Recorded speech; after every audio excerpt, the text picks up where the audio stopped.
कि आपके भी नीट 2025 में कम मार्क्स आ रहे हैं और आप medical professional BSc nursing course में एडमिशन लेना चाहते हैं तो इस वीडियो को पूरा ज़रूर देखिएगा। आज के इस वीडियो में हम कट ऑफ के बारे में बात करेंगे और कंप्लीट डिटेल भी बताएंगे।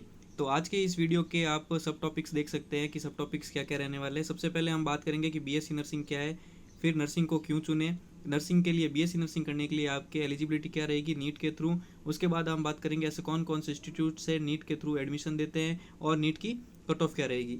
तो चलिए वीडियो को शुरू करते हैं। सबसे पहले आप सभी का महेश आर्यूचेस चैनल पर बहुत बहुत वेलकम है। मेरा नाम है महेश और आप चैनल को सब्सक्राइब जरूर कर ले ताकि इस चैनल पर आने वाली छोटी से छोटी इन्फॉर्मेशन आप तक सबसे पहले पहुंच सके। और अगर आप अगर आप नर्सिंग में जाना चाहते हैं तो आपको चैनल को सब्सक्राइब करना ही चाहिए। सबसे पहले हम जानेंगे कि बीएससी नर्सिंग क्या होती है। तो बीएससी नर्सिंग एक स्नातक स्तर की 4 साल की मेडिकल डिग्री है जो नर्स बनने के लिए आवश्यक शिक्षा और प्रशिक्षण प्रदान करती है। यह कोर्स इंडियन नर्सिंग काउंसिल के द्वारा मान्यता प्राप्त होना जरूरी है। तो बीएससी नर्सिंग आपके 4 साल की एक डिग्री है जो कि आपको मेडिकल फील्ड में आपको काम करने के लिए योग्य बनाती है। उसके बाद हम बात करने वाले हैं कि नर्सिंग क्यों चुने। नर्सिंग चुनने के पीछे आप बहुत सारे कारण देख सकते हैं। सबसे पहला कारण देख सकते हैं आप सेवा का अवसर। अगर आपने नीट का स्कोर दिया है, अगर आपके नीट में कम है और आप नर्सिंग में आ रहे हैं तो नर्सिंग चुनने के आपके क्या क्या बेनिफिट्स है, वो सारे बेनिफिट्स आपको मैं एक एक करके सारे लाइन से बताने वाला हूँ। सबसे पहला बेनिफिट्स है सेवा का अवसर। कोई भी पेशेंट जब हॉस्पिटल के अंदर एडमिट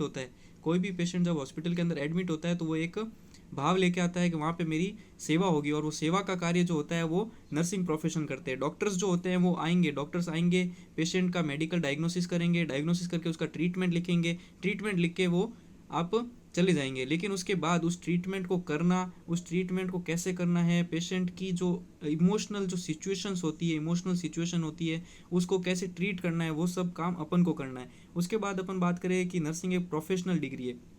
नर्सिंग जो डिग्री है वो एक प्रोफेशनल डिग्री है, आपको प्रोफेशनल बनाती है। उसके बाद है सरकारी नौकरियों के अच्छे अवसर। बीएससी नर्सिंग करने के बाद आप बहुत सारी वैकेंसीज आती है, डीएसएसबी की आती है, एम्स की आती है। उसके बाद और भी बहुत सारी जो राज्य स्तर की सरकारी नौकरी आती है, सीएचओ की आती है, एनएचएम की आती है। तो ये सारी सरकारी नौकरी को आप देख सकते हैं। उसके बाद विदेशों में करियर, नर्सिंग करने के बाद आप विदेशों में जाके भी अपना करियर सेट कर सकते हैं। आप जैसे जर्मनी जा सकते हैं, कनाडा जा सकते हैं, ऑस्ट्रेलिया जा सकते हैं, लंदन जा सकते हैं। इन सब कंट्रीज़ के अंदर आपको बहुत अच्छी सैलरी, लगभग 4 to 5 लाख पर मंथ की सैलरी आपको देखने को मिलेगी। और यहाँ का विदेशों में जाने का करियर भी बहुत बहुत ज़्यादा है। विदेशों में जाने का आपको चांस भी बहुत ज़्यादा मिलेंगे। वहाँ पे एक तो नर्सिंग स्टाफ की वैकेंसी जो होती है वो बहुत ज़्यादा रहती है। उसके बाद वहाँ पे नर्सिंग करने वाले लोग बहुत कम हैं, तो आपको विदेशों में बहुत अच्छा करियर देखने को मिल सकता है। उसके बाद हम बात करें कि करियर ग्रोथ और पोस्ट ग्रेजुएशन के अवसर भी आपको इसी फील्ड में मिलेंगे। करियर ग्रोथ, आपका जो करियर की ग्रोथ है वो आगे आगे नर्सिंग के अंदर बढ़ती ही रहेगी, ये कभी कम नहीं होने वाली। उसके बाद है कि आप बीएससी नर्सिंग करने के बाद एमएससी नर्सिंग कर सकते हैं जो कि एक पोस्ट ग्रेजुएशन है। तो एमएससी नर्सिंग करके आप ट्यूटर या लेक्चरर भी बन सकते हैं नर्सिंग कॉलेज के अंदर। उसके बाद हम बात करें हेल्थ केयर इंडस्ट्री में स्थिरता और सुरक्षा। जो हेल्थ केयर इंडस्ट्री है, अगर आप नर्सिंग ज्वाइन करते हो, जैसे कि अभी कोरोना का टाइम आया था, तो कोरोना के टाइम पे सारी जो इंडस्ट्रीज थी उसके अंदर बहुत बड़ी गिरावट देखने को मिली थी, आपने देखा होगा। लेकिन जो मेडिकल प्रोफेशनल फील्ड था उसके अंदर किसी प्रकार की गिरावट नहीं थी, इनकी जो डिमांड थी वो एज इट इज़ बरकरार थी। तो ये जो हेल्थ केयर इंडस्ट्री में जो स्थिरता है और जो सुरक्षा है वो बनी रहती है। उसके बाद आपको अच्छा वेतन और सुविधाएं मिलेगी। अगर आपने एम्स ज्वाइन कर लिया है, एम्स का जो एग्ज़ाम आपने क्रैक कर लिया तो आपको सैलरी 85,000 प्लस सैलरी आपको लगते ही देखने को मिलेगी। और अगर आप फॉरेन जाते हो तो 4 to 5 lakh per month salary आपको देखने को मिलेगी। तो अच्छा वेतन और जो सुविधाएं आपको मिलती है एम्स के साथ साथ, जो आपको रहने के लिए मिलता है, अदर जो भी एक्सपीरियंस में जो मिलते हैं आपको, तो वो बहुत कुछ चीज़ें देखने को मिलती है। उसके बाद आपको जो रेस्पेक्टफुलनेस और इमोशनली सेटिस्फाइंग करियर है नर्सिंग के अंदर आपको रेस्पेक्ट मिलेगी। सबसे बड़ी चीज़ जो होती है इंसान के लिए रेस्पेक्ट मिलती है। उसके बाद जो भी इमोशनल सेटिस्फाइंग होती है, आप जब ड्यूटी करके, आप जब किसी भी वार्ड में या किसी भी हॉस्पिटल में ड्यूटी करके जब आप घर जाओगे, घर जाने के बाद आपको एक इमोशनल सेटिस्फाई रहेगा कि आज मैंने किसी पेशेंट के सही ट्रीटमेंट किया है, आज मैंने किसी पेशेंट का सही से इलाज किया है। तो वो जो इमोशनल सेटिस्फाइंग है वो आपको नर्सिंग के अंदर मिलेगी। उसके बाद हम बात करें कि क्लिनिकल स्किल्स और साइंटिफिक नॉलेज भी आपको इसके अंदर नर्सिंग के अंदर मिलेगा। इसके बाद हम बात कर ले कि एलिजिबिलिटी क्या है बीएससी नर्सिंग के लिए। एलिजिबिलिटी क्राइटेरिया अपन देखें, अगर बीएससी नर्सिंग के लिए नीट के थ्रू, तो क्राइटेरिया में रहता है, क्वालिफिकेशन रहता है 10+2। आपने नीट का एग्जाम दिया है, जो नीट की क्वालिफिकेशन रहती है वही क्वालिफिकेशन सेम यहाँ भी रहती है। तो क्राइटेरिया क्राइटेरिया में सबसे पहले क्वालिफिकेशन देख ले आप, 10+2 होनी चाहिए, साइंस स्ट्रीम से होनी चाहिए,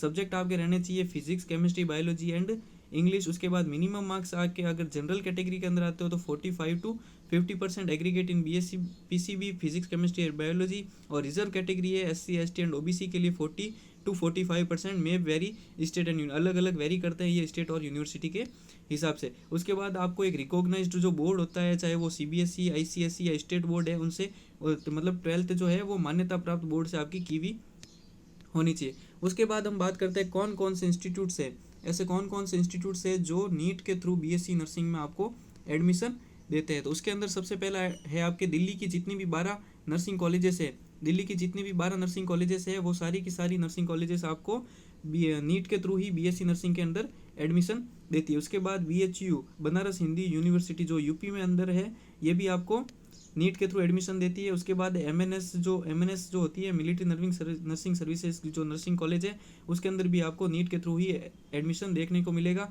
इसके अंदर आपके एक प्रोसेस रहता है, नीट आपने क्लियर कर लिया, उसके बाद नीट के बाद जो भी स्टूडेंट्स MNS के लिए अप्लाई करते हैं उनको फिर वापस से एक शॉर्ट लिस्ट करके एक एग्ज़ाम और लिया जाता है, उसके बाद आपको MNS में कॉलेज मिलती है नर्सिंग के लिए।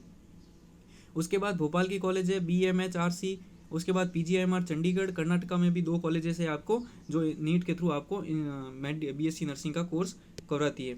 उसके बाद हम देखने वाले हैं कि कट ऑफ, सबसे आज का जो इंपॉर्टेंट टॉपिक रहने वाला है कि कट ऑफ क्या रहेगी। तो कट ऑफ रहेगी BSc नर्सिंग के लिए जो हमने एनालिसिस किया है उसके हिसाब से ये कट ऑफ रहने वाली है। आप लोग आप लोग देख सकते हैं जनरल कैटेगरी के लिए रहेगी 330 मार्क्स 720 में से, 330 मार्क्स 720 में से रहेंगे। EWS के लिए रहेगी 280, OBC के लिए रहेगी 310, SC के लिए रहेगी 240, ST के लिए रहेगी 200। तो ये कट ऑफ रहने वाली है आपके इस बार BSc नर्सिंग के अंदर।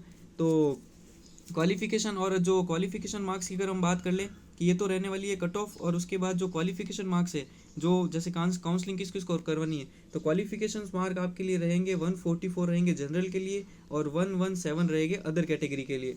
तो इससे ज़्यादा जिसके भी नंबर होंगे वो काउंसलिंग में पार्टिसिपेट कर सकते हैं।